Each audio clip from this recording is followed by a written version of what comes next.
Ndipo alikuwa anazungumza hivyo sababu alikuwa anazungumza na watu wa Kitui akiwa kule ambao alikuwa amewalika kule nyumbani kwake Tharaka. Kwa hivyo alikuwa anajaribu kuplease wale wananchi wako pale ambao hawako wanataka kumsikiza, lakini ili wabembeleze waonesha kwamba nyinyi ambao Wakamba kutoka Kitui ambao ni mwalika hivi hapa hivi, ni hata mimi najaribu kuzungumza na kiongozi wenyu.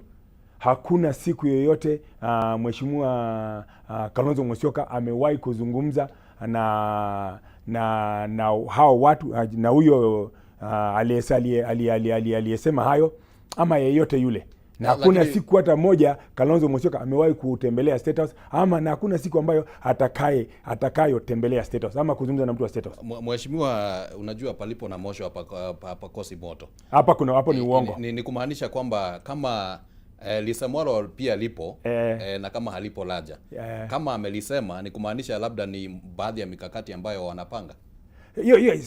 Wewe panga mikakati yako, pangeni mikakati yenu huko kando. Sisi tumeshaamua, sisi tutakuwa na wananchi, na hata kuanzia wakati wa finance bill tulikuwa na wananchi. Na Kalonzo Musyoka akasema baada ya kukutana kule headquarters ya Wiper, tukasema ya kwamba sisi tutasimama na wananchi. Hata jenzi wakipigwa marisasi, sisi tulisimama na wananchi.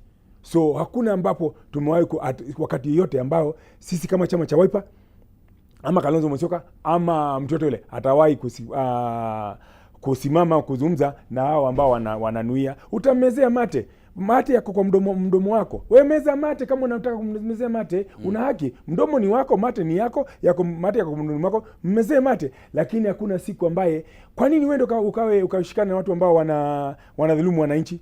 Lakini mheshimiwa, so kwa hivyo huo uongo na propaganda wanazieneza kwa wingi. Kwa hivyo hapa kwa mara ya kwanza, sababu ni uongo, lisemalo hapa halipo. Hapa mnaosema ati pamefichwa, ati kuna moshi, ati kuna moto unaokuja. Kalonzo Musyoka, I can authoritatively tell you ya kwamba hajawahi kuzungumza na mtu yote ya State House, na hatawahi kuzungumza na mtu yote ya State House, na Kalonzo Musyoka ndiye atakaye